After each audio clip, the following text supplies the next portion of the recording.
안녕하세요. 오늘도 사연살롱을 찾아주셔서 감사합니다. 원래대로였다면 지금쯤 결혼하고 1주년을 맞이했을 30대 여성입니다. 저는 작년에 결혼할 뻔했다가 파혼했어요. 도무지 예비 시댁에서 말도 안 되는 요구를 자꾸만 해서 결국엔 결혼 자체를 엎어버렸거든요. 그리고 제가 파혼한 지 1년이 넘어가는 지금 정말 어이없는 사실에 다시금 화가 치밀어 어디에라도 하소연하고 싶은 마음에 사연을 신청하게 되었어요. 살다 자식 가지고 이렇게 대놓고 장사를 하려는 사람들은 처음 봤어요.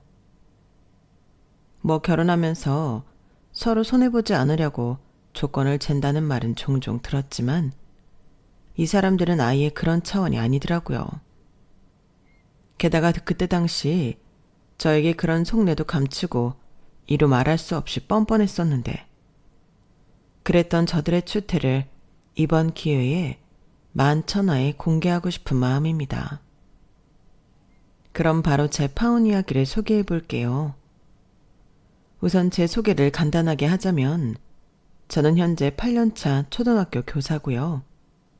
현재는 5학년 담임을 맡고 있고요. 아이들과 장난도 치고 또 즐거운 추억 많이 만들며 그야말로 행복한 교사 생활을 하고 있는 중입니다. 저는 어릴 때부터 교사가 꿈이었거든요. 외동으로 자라 늘 외로웠기에 사람 좋아하고 특히 아이들을 많이 좋아했어요. 그래서 결혼하면 최소 아이 3명은 낳고 싶다는 생각을 하고 있을 정도였는데 어찌 보면 제가 맡고 있는 아이들이 다른 의미로는 제 아이들이나 마찬가지죠. 그리고 저랑 결혼할 뻔했던 그 남자는 S전자 직원이었는데요. 여러분들이 아시는 그 S로 시작하는 대기업이 맞아요. 어떻게 교사가 그런 회사원을 만났을까 생각하실 수도 있겠는데 그 인간과 처음 만나게 된 계기는 대학교 선배이자 동료 교사인 친한 언니의 소개였죠. 사실 소개인 줄도 모르고 자리에 나갔다가 거기서 예비 남편인 그 남자를 만나게 된 거예요. 예비 남편의 첫인상은 뭐랄까 단정하고 자상한 느낌이 많이 들었는데요. 5살 아래 여동생이 있다고 하더니 여자를 잘 챙기더라고요. 걸을 때 저를 차도 안쪽으로 가게 해서 걷는다든지 같이 차를 타면 차가 방지턱을 넘을 때 저를 살짝 잡아준다든지 심지어는 차에 타거나 앉을 때 차에 머리를 부딪힐까 배려하는 모습도 있었어요. 솔직히 그렇게까지 매너가 좋은 남자는 처음 봤거든요. 하지만 소개를 받자마자 사귄다는 건 제 성격상 좀 어려웠고 그 남자도 사귀자고 훅 들어오는 사람이 아니었기에 6개월가량은 이도저도 아닌 그냥 지인으로 만났어요. 일주일에 한 번 볼 때도 있고 보름에 한 번 볼 때도 있고 그렇다 보니 말이 6개월이지 그렇게 자주 본 건 아니었죠. 하지만 만날 때마다 즐거웠기에 만나는 횟수가 늘어갈수록 제 마음에 호감이 쌓이게 되었고 보름에 한 번, 일주일에 한 번 만나던 횟수도 점차 늘어가게 되었죠. 나중엔 일주일에 4번 이상을 보기도 했는데 그땐 이미 당사자인 저희보다 주변에서 저희를 커플로 보는 사람들이 많았어요. 솔직히 저도 싫지 않았고요. 그렇게 만나다 보니 자연스럽게 손도 잡았고 약간의 스킨십도 있었는데 이렇게 해놓고 사귀지 않는다면 말도 안 되는 일이죠.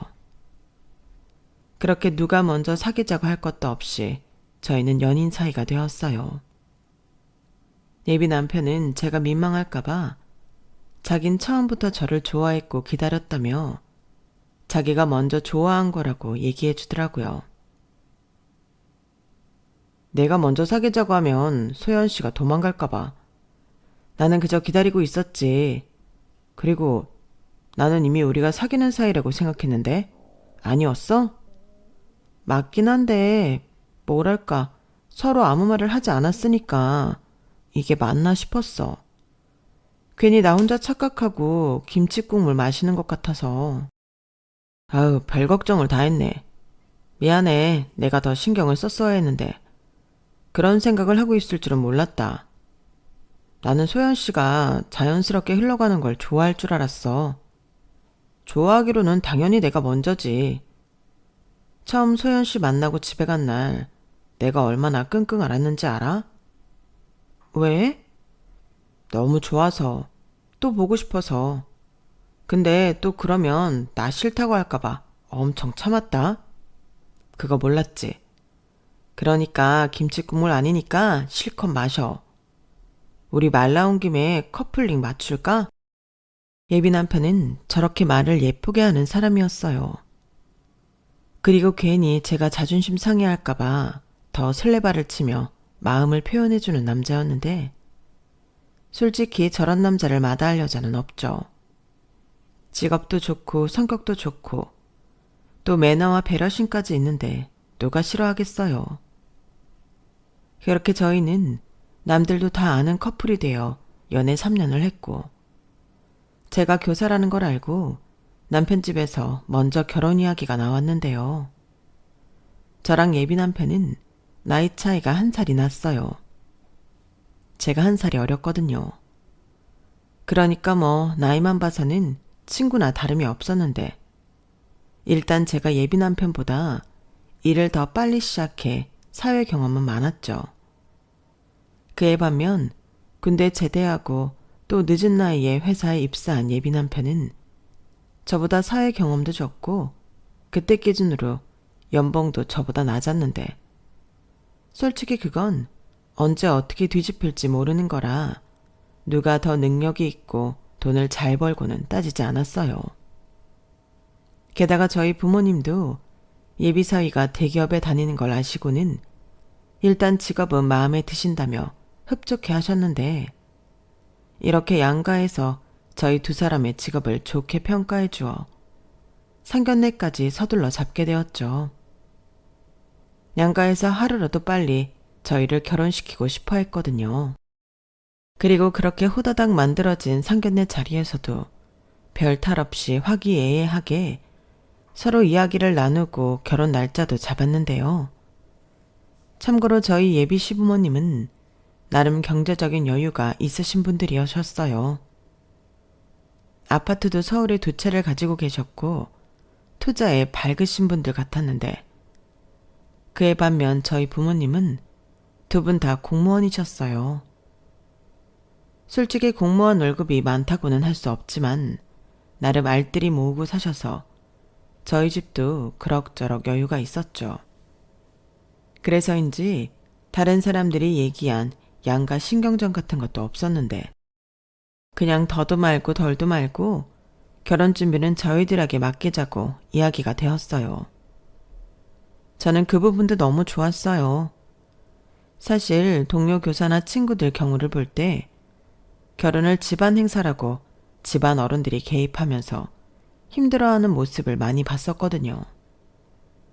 그런데 그럴 것도 없이 전적으로 당사자인 저희 2사람에게 맡겨주신다니 너무 감사했어요. 게다가 상견례자리 내내 예비 시부모님이 저를 참 예뻐라 해주셨는데 그 부분을 저희 부모님이 많이 좋아하셨죠. 오직하면 저희 엄마가 시부모님 되실 분들이 너무 좋은 사람 같다며 집에 와서도 신나서 말씀을 하실 정도였는데 다음 날부터 그렇게 또 자랑을 하셨더라고요.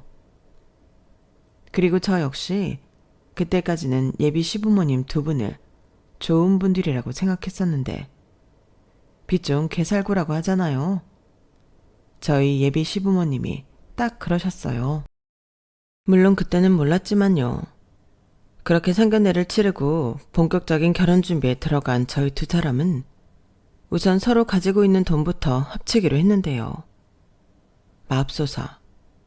저는 8천만 원 넘게 모은 반면에 예비 남편은 절반인 4천 정도 모았더라고요. 그럼 2사람 돈을 합쳐도 1억 2천밖에 되지 않잖아요. 그것도 결혼식과 혼수, 예물 같은 거라면 1억도 빠듯했는데 그때 솔직히 처음으로 예비 남편한테 실망했죠. 아무리 주변에서 사회생활도 늦게 했고 아무리 대기업이라고 해도 평사원 월급이 얼마나 되겠냐며 저더러 이해하라고 했는데 생각해보니 그것도 그런 것 같아서 넘겼어요. 요즘 직구하면서 대출 없이 진행하는 경우는 거의 없으니까 집을 전세를 구하되 전세자금 대출을 받아서 같이 갚으면 된다고 생각했어요. 그리고 무엇보다 집을 구할 때 그 위치가 중요하다고 생각했는데요. 저는 당시 몰고 다니는 3년이 된 아우디 차량이 있었는데 예비 남편은 차가 없어서 최대한 예비 남편을 배려하려 했어요. 그런데 여기서부터 변수가 생기더라고요. 예비 남편이 가뜩이나 결혼 자금도 빠듯한데 갑자기 차를 사겠다고 했거든요. 그것도 외제차인 벤츠 SUV였는데 가격을 듣고는 완전 뒤로 넘어갈 뻔했어요. 뭐? 지금 3억 가까이 되는 차를 사겠다는 거야? 왜 갑자기? 우리 여기저기 돈 나갈 때 많은 거 자기도 알잖아. 그거 알면서 어떻게 지금 차를 사겠다고 해? 아니, 나는 전부터 그 차를 사고 싶었단 말이지. 그래서 4천만 원도 모은 거고. 뭐? 그럼 자기 모은 돈이 결혼 자금이 아니고 차 살 자금이었다는 거야? 그래 놓고 결혼을 하자고 했어? 아니, 상황이 자연스럽게 이렇게 흘렀잖아. 그래서 일단 결혼 자금으로 쓰려고 하긴 했는데 생각해봐. 이제 총각도 아닌데 사람이 언제까지 뚜벅이로 사냐? 내가 자기랑 데이트할 때마다 차 렌트한 거 알지? 그거 생각하면 차를 사는 게 훨씬 이득이야.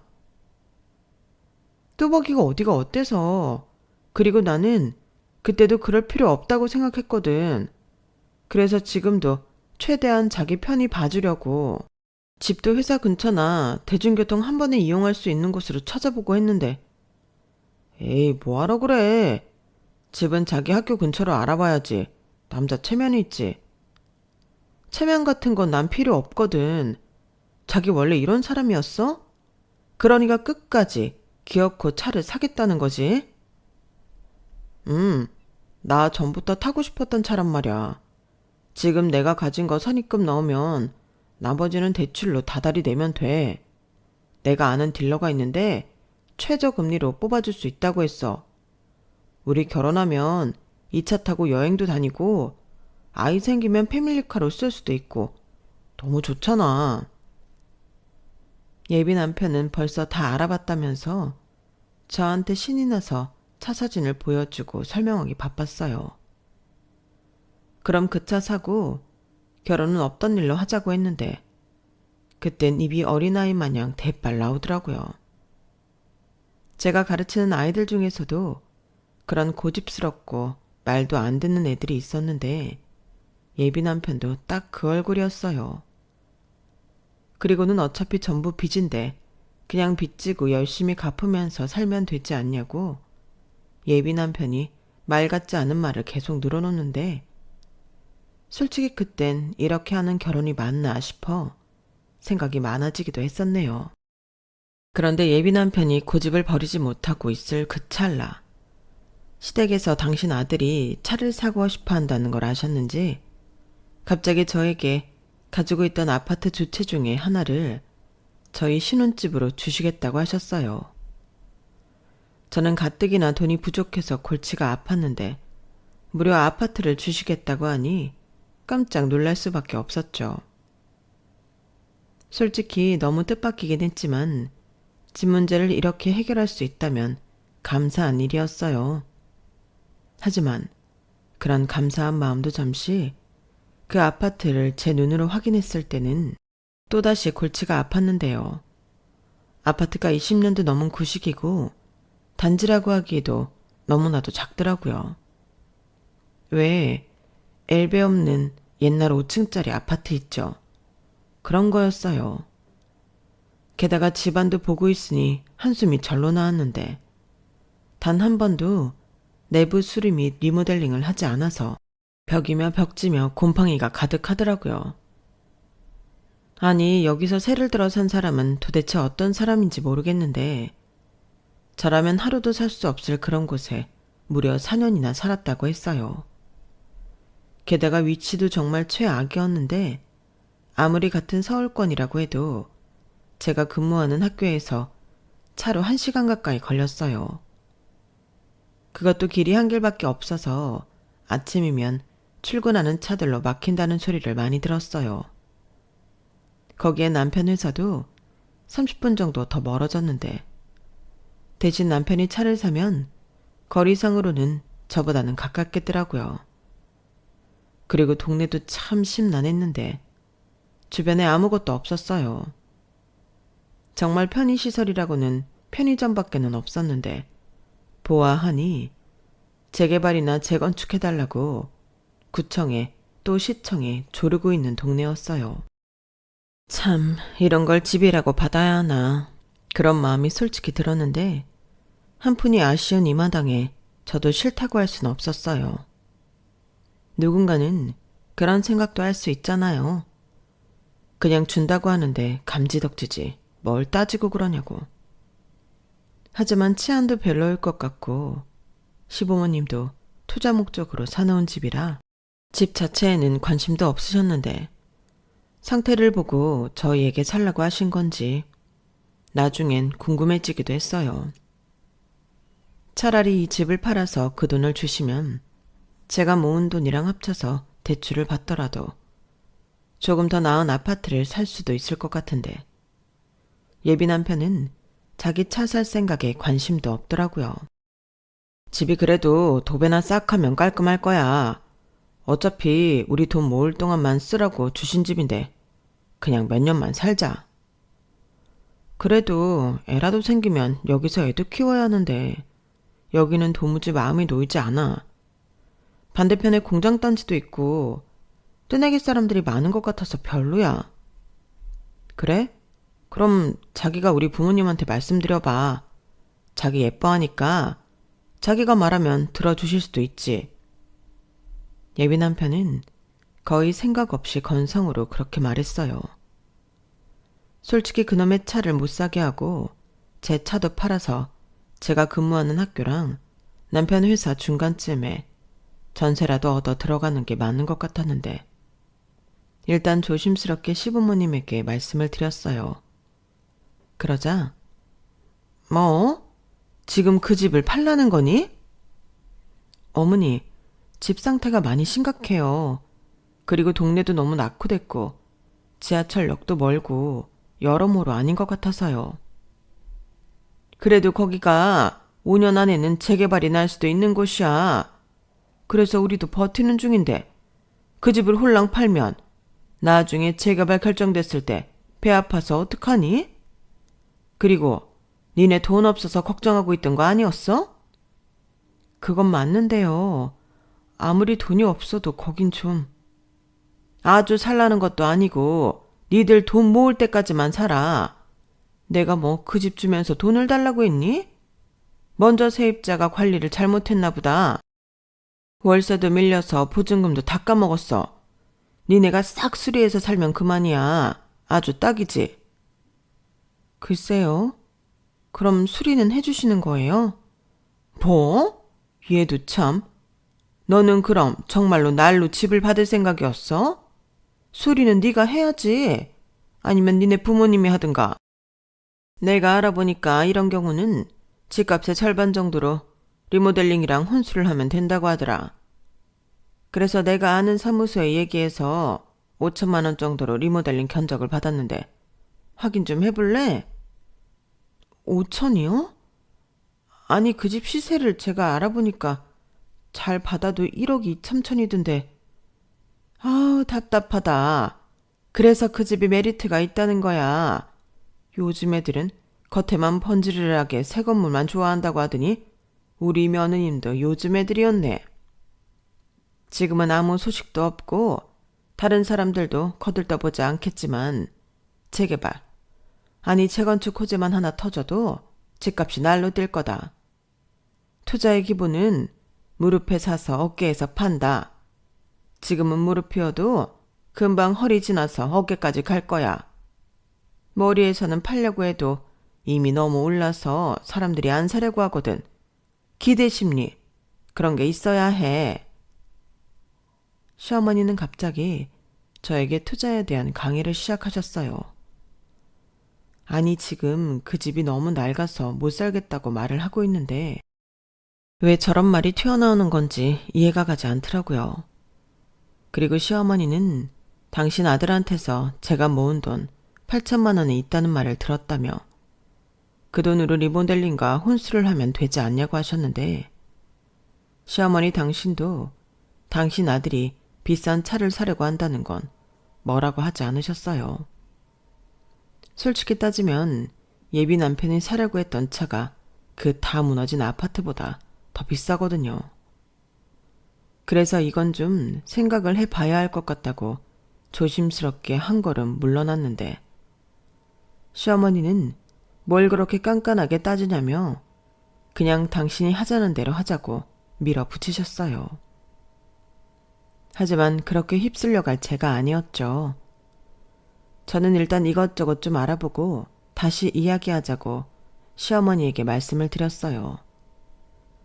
그리고 그 다음 날부터 본격적으로 부동산 시세와 제가 가지고 있는 자금으로 구할 수 있는 집을 최대한 추렸는데요.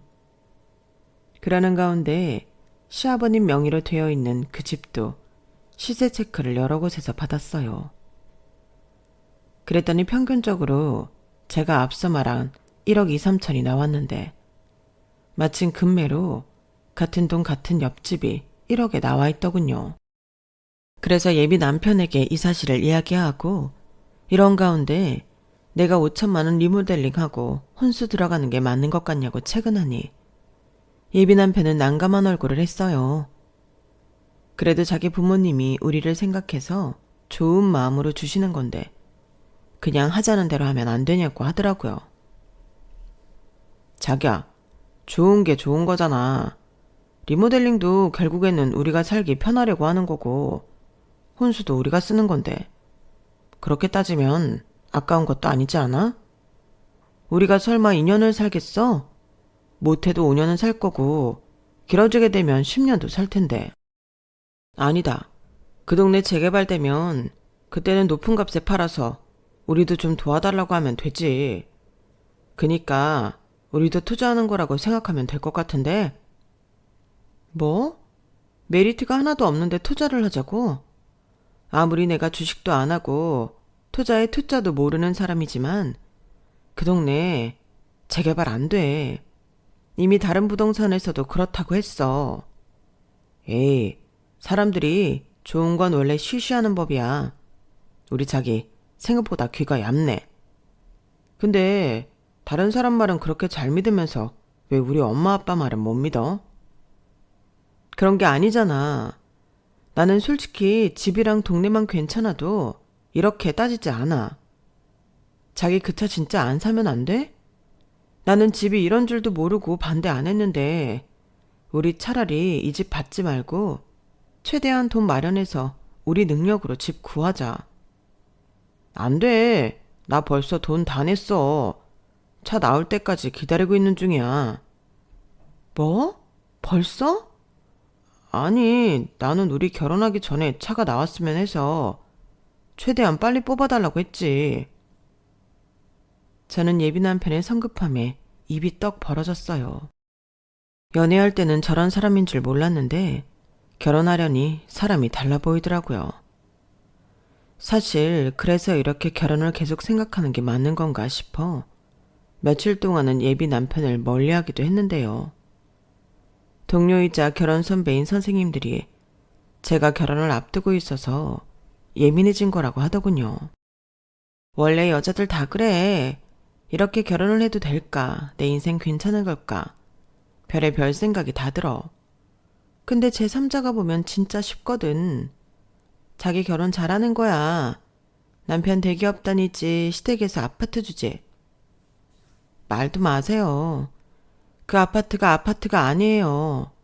다 쓰러지게 생겨서는 학교 앞에 빌라만도 못하다니까요. 그런데 그걸 그냥 살려는 것도 아니고 저더러 5천만 원어치 리모델링을 하고 살라는데 이게 맞아요? 어차피 시댁재산이잖아.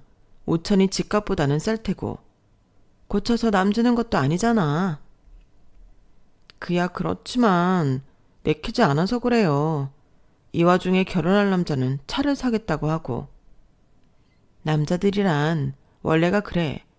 면허 있는 남자치고 차 싫어하는 남자 있나. 그냥 좋게 좋게 생각해. 둘이 좋아 죽겠다고 연애할 땐 언제고 요즘엔 왜 이렇게 죽상이야. 곧 있으면 새 신부 될 사람이. 그리고 시댁이 잘 살면 결국엔 그거 다 자기 거 된다. 아, 그러지 말고 그럼 리모델링도 해주는데 공동명의 해달라고 해. 네? 공동명의요?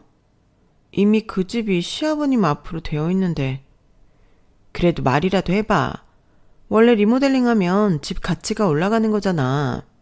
그럼 당당하게 요구할 수 있는 거 아닌가?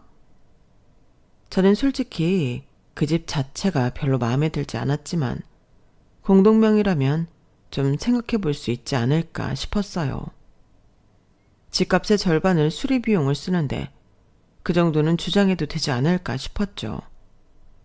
그리고 정말로 호재가 터져서 집값이 오르면 공동명의이니 반반씩 나눠달라고 하면 어떨까 싶었는데요.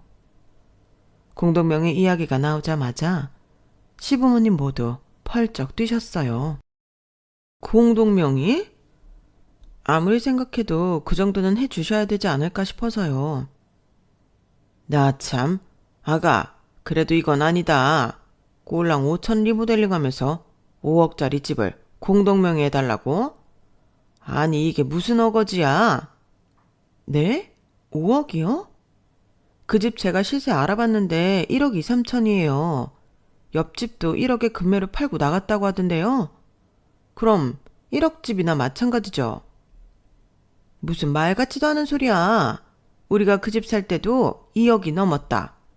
그리고 거기 재개발 추진 중이고 곧 있으면 발표 날 거야. 그럼 5억까지는 충분히 받을 수 있는 집이라고. 원래 집값이라는 게 그런 거다. 요즘은 불경기라 더 그런 거고. 조만간 경기 풀리고 규제도 완화되면 예전 가격 회복하는 건 물론이고 집값도 오를 거야. 서울에 있는 아파트잖아. 서울에 있으면 판자촌도 1억은 받는다고 했다. 나 참, 너무 기가 막혔어요.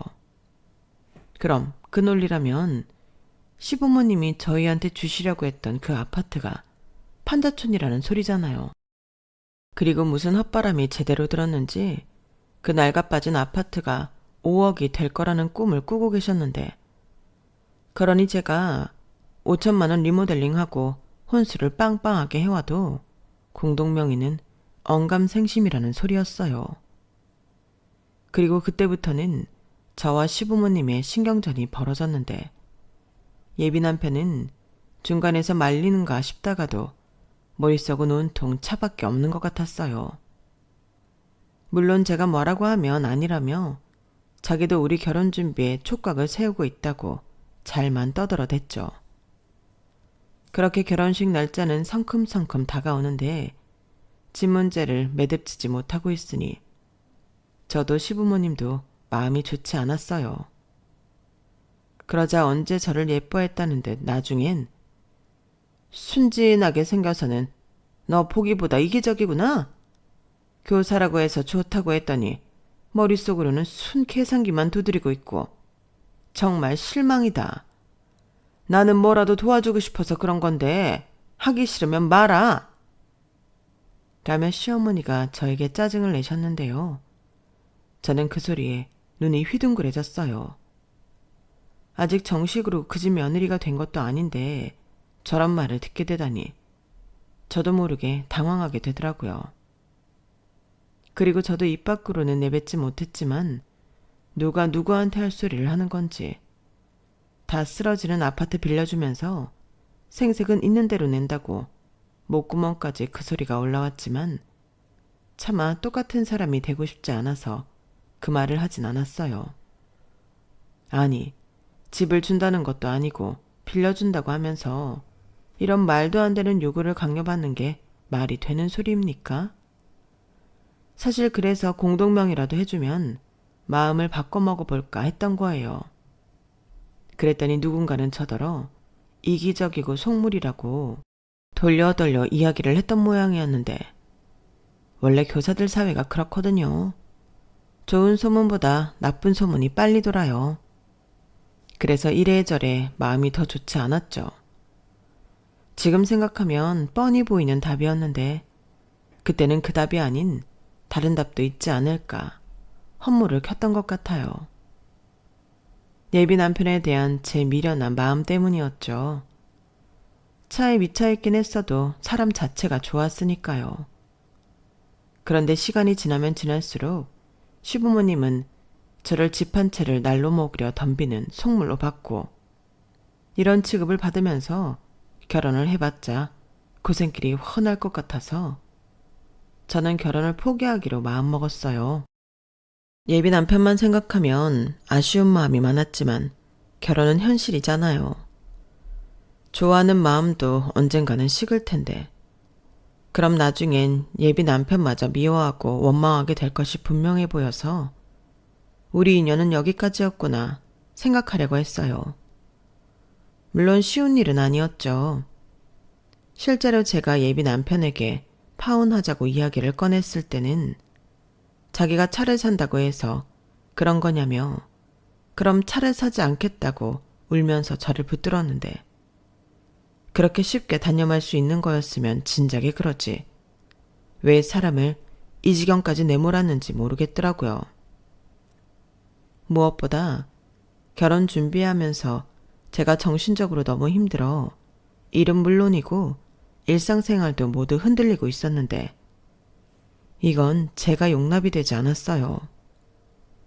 아이들을 가르치는 선생이 자기 멘탈 관리도 못하고 이러고 있다는 게 아이들한테 너무 미안했거든요. 그래서 마음과 머리가 달라도 머리의 말을 듣기로 했는데요. 아무리 예비 남편이 저를 설득하고 붙들어도 저는 단호하게 모든 것을 끊어냈어요. 그리고 저희 부모님한테도 상황이 이렇게 되어 파혼하겠다고 이야기를 했는데 그 집을 받지 않는 조건으로 이야기를 다시 해보면 어떻겠냐고 저희 엄마가 얘기하시더라고요.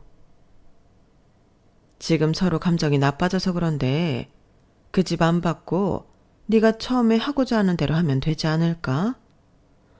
아휴, 결혼을 엎어버린다는 게 물론 살다가 이혼하는 것보다는 낫지만 그래도 쉬운 일은 아니잖아. 엄마 아빠도 한 1억 정도는 너희가 집 마련하는데 보태줄 수 있어.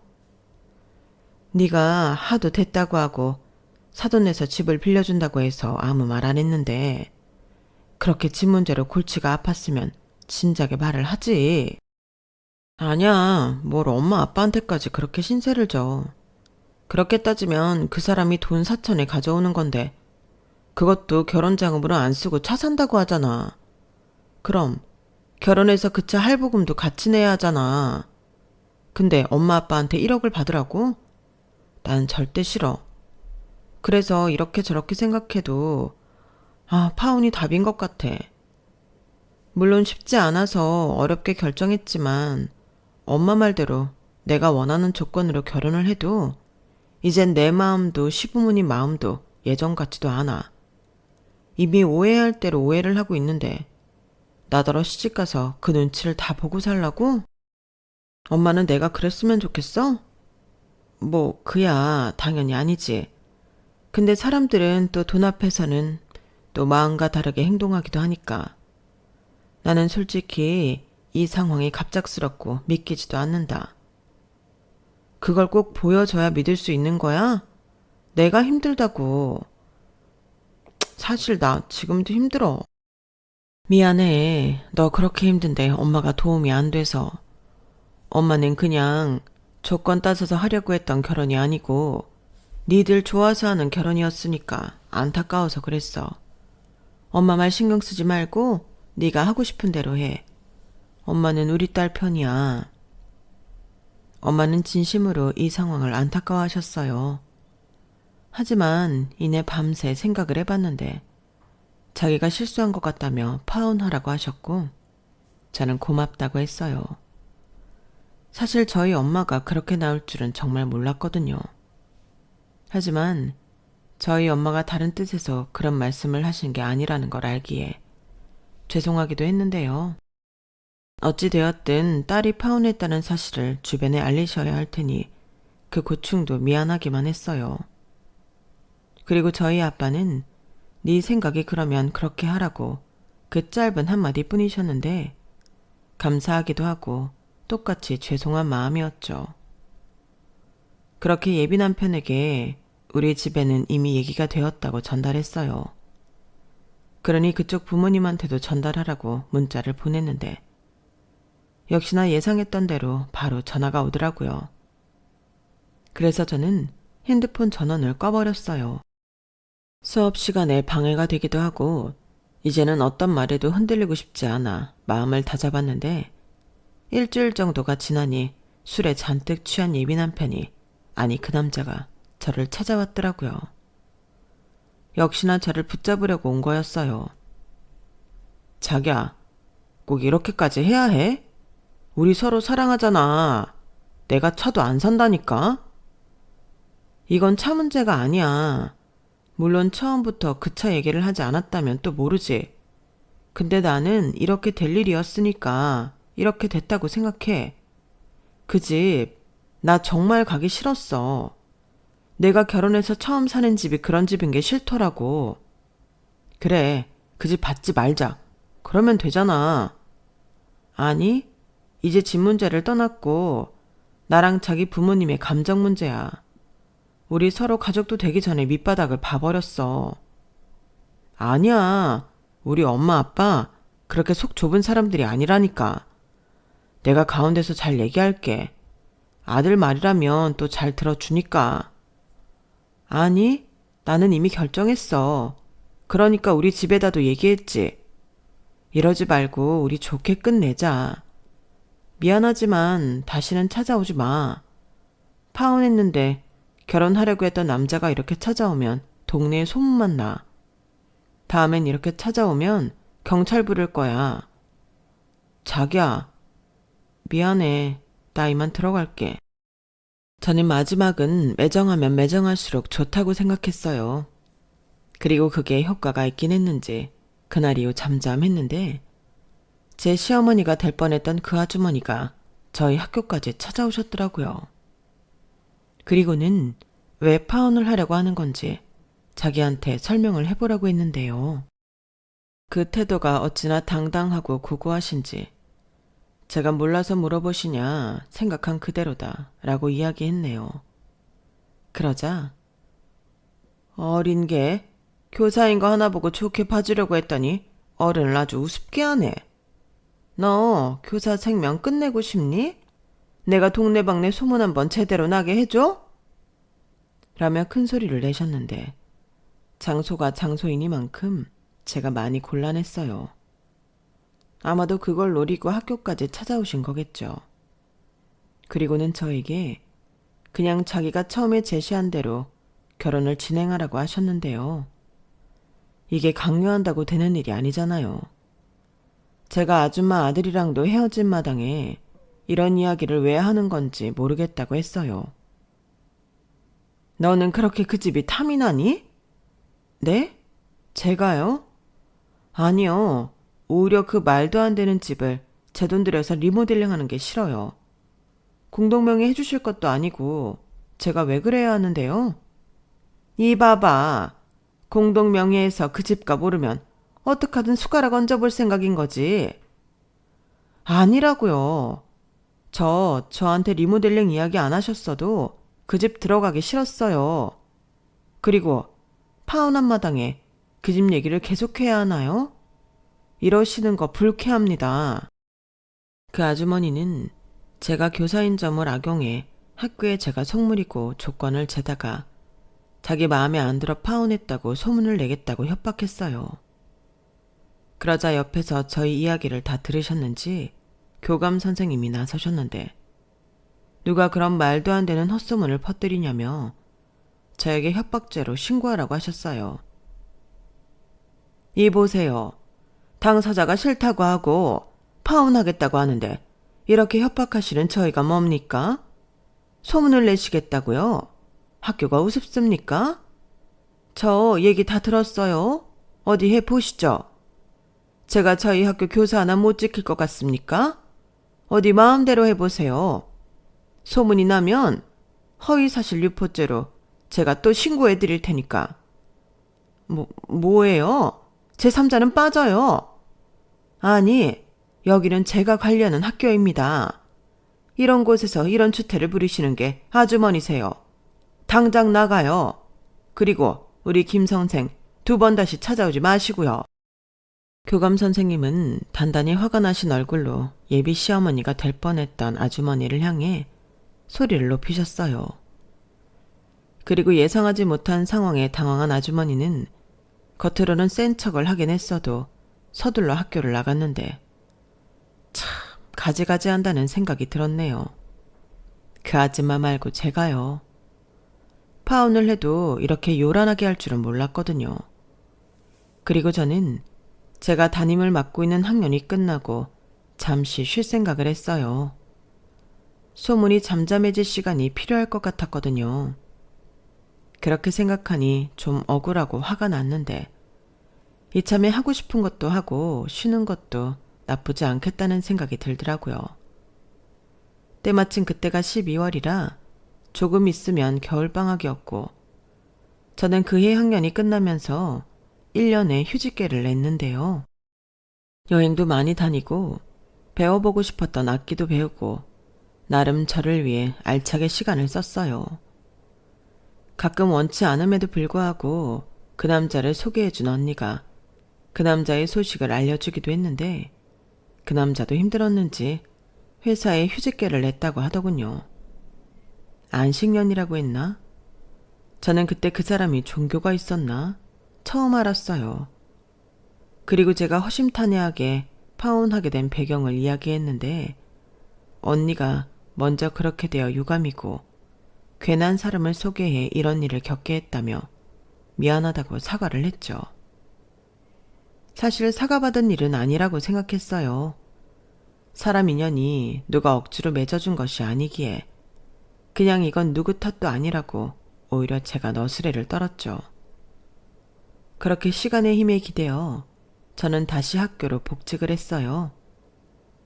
역시 저는 아이들이 있는 학교가 너무 좋더라고요. 그런데 이젠 다 잊었다고 생각한 그 사람이 먼저 연락을 해왔고 한 번만 만나주면 안 되겠냐고 했는데 싫다고 했네요. 파혼한 사람 자꾸 봐서 좋을 게 뭐가 있냐고요. 그런데 자기가 할 말이 있다면서 자기도 현재 자기 부모님과 연을 끊고 살고 있다고 하더라고요.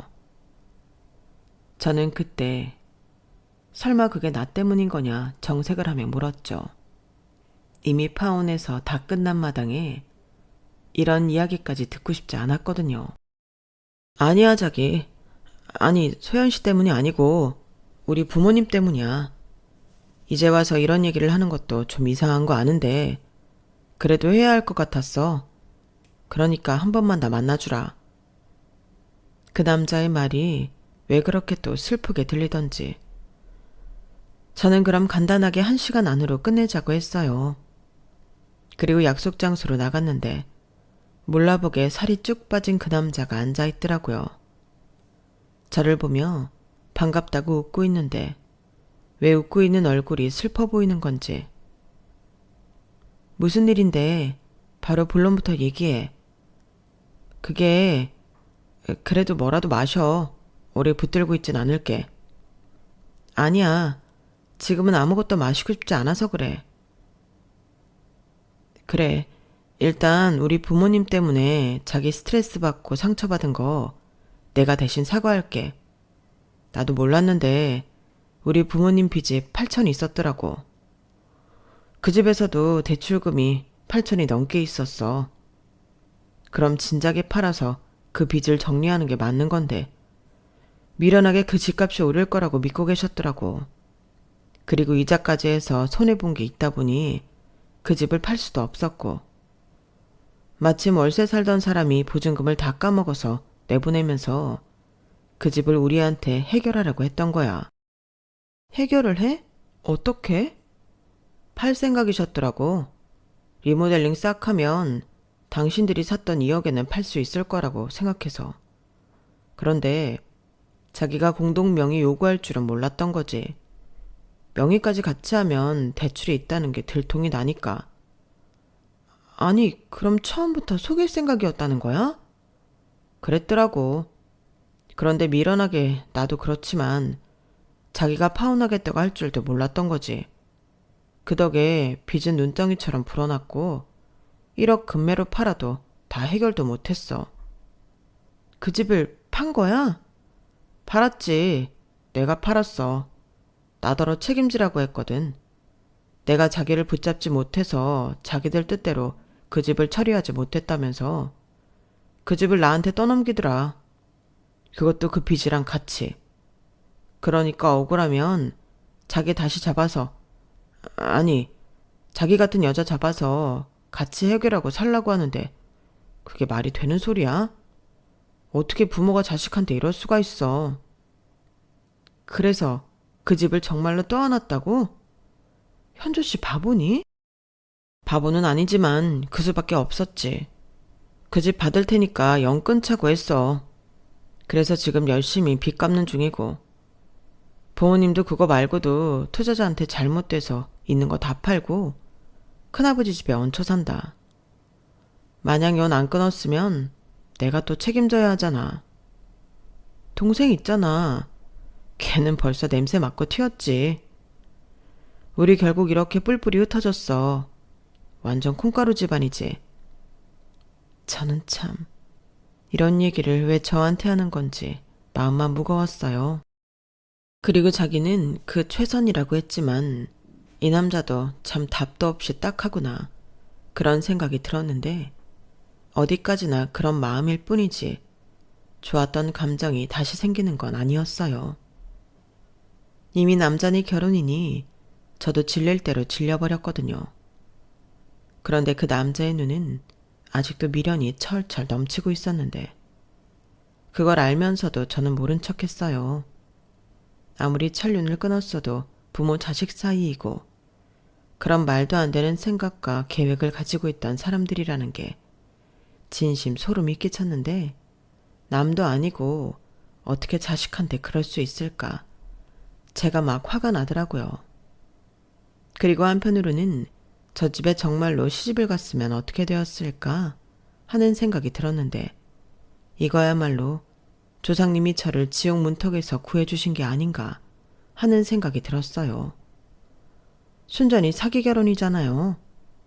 물론 남편이 치는 사기가 아니라 시부모가 치는 사기라는 게 특이점이긴 한데 그런 복잡한 집구석에 시집을 가지 않은 것만으로도 저는 제 인생을 구제한 기분이 들었어요. 그리고 그저 한때 사랑했던 남자가 너무 안 돼 보일 뿐이었는데요. 그 마음도 그날뿐이었어요. 그날 저녁 또 저에게 연락해 징징거리며 이젠 자기 부모도 없으니 다시 만나주면 안 되냐고 했거든요. 이게 제정신인 인간이 할 소린가요? 저는 그럴 일 절대 없으니 이젠 연락도 하지 말라고 따끔하게 말해줬죠. 처음엔 좀 불쌍하고 마음이 안 좋았는데 자기를 다시 만나달라고 할 줄은 몰랐거든요. 자기는 무조건 저랑만 결혼하고 싶다고 하는데 그것도 소름이 끼쳤어요. 막말로 부모 때문에 빚이 있긴 했지만 직업 좋고 사람 좋은데 다른 여자들이 꼬이지 않겠어요? 저는 진짜 이게 우리의 마지막이라고 번호도 차단해버렸는데 그게 그 남자의 순애보인지 뭔지는 모르겠지만 그 끝이 이렇게 되어 제 마음도 찝찝했어요. 차라리 다시 만나지 않았다면 좋았을 것을. 아니, 애당초 그 부모가 정신이 제대로 박힌 사람들이었다면 좋았을 것을. 모든 것이 지금 생각하면 다 맞지 않았던 것 같습니다. 결혼이라는 게 참 어려운 거더라고요. 따질 것도 많고 또 이해관계도 많고 새삼 결혼해서 잘 살고 있는 분들이 대단하게 느껴집니다. 여자라면 다 한 번씩은 꿈꾸잖아요. 연애 같은 결혼 생활. 저도 그런 꿈을 잠시나마 꿨었는데 현실과 이상은 차이가 큰 것 같아요. 똥이 똥인 줄 모르고 하는 결혼은 사실 없더라고요. 다 알면서도 콩깍지에 씌어서 하고 또 결혼하면 안 그럴 거야. 정신승리하면서 사는 경우가 많다고 하는데 저는 독하게 마음 먹고 똥 앞에서 터냈으니 이젠 더러운 곳의 근처에는 가지 않을 겁니다. 설령 아무랑도 결혼 못하고 혼자 외롭게 늙어 죽어야 한다고 해도 그냥 그러려고요. 누군가는 똥차 가면 벤츠가 온다고 하는데 저는 그 벤츠도 지금은 싫으네요. 그 벤츠는 또 어떤 구린 비밀을 감추고 있을지 아무도 모르잖아요. 이렇게 저는 파혼 후 혼자 살아야겠다는 생각을 많이 하게 되었는데 대신 저에게 집중하는 시간이 많아진 것 같아 그건 좋습니다. 그래서 저는 앞으로도 제가 좋아하는 것만 하면서 살려고요. 뭔가 포기한 듯한 마무리인 것 같은데 오히려 지금이 걱정도 없고 매일이 즐거워서 행복해요. 그리고 거꾸로 제 속을 긁어놓은 사람들이 지질이 궁상을 떨며 힘들게 산다고 하니 그게 조금이나 위안이 되기도 합니다. 만약 그 사람들 잘 먹고 잘 살았으면 제 속이 또 뒤집혔을 거잖아요. 그리고 그 사람들이 자식 앞세워 장사하려고 했던 그 행태는 절대 잊지 않을 거예요. 지금도 가끔씩 제가 근무하는 학교에 찾아가 이상한 말을 했던 그 남자의 엄마 모습이 떠오르는데 정말 기가 막힐 노릇이죠. 아마 속으로 똥줄이 엄청 타서 왔겠죠. 그런데 제가 자기 뜻대로 움직이지 않으니 얼마나 열이 받았겠어요.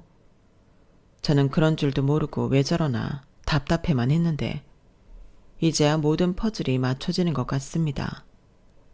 다른 의미로 홀가분하고 후련해요. 그래서 이젠 정말 어떤 미련도 두지 않고 파혼했다는 사실도 잊은 채 제 한 몸 잘 살아보려고 합니다. 제가 좋아하는 교사일 하면서 혼자 잘 먹고 잘 살려고요. 요즘처럼 혼자 살기 좋은 시대도 없잖아요. 이상 제 파혼 사연이었어요. 제 사연 어떻게 들으셨나요? 세상에 이런 일도 있더라고요. 그리고 이렇게 글을 다 쓰고 보니 정말로 홀가분한 마음인데 지금까지 제 이야기 들어주셔서 대단히 감사드립니다. 여러분들은 이상하고 속이 시꺼먼 사람들 말고 겉과 속이 일치하는 좋은 사람들만 옆에 두시길 진심으로 바랄게요. 그럼 건강 잘 챙기시고요. 안녕히 계세요.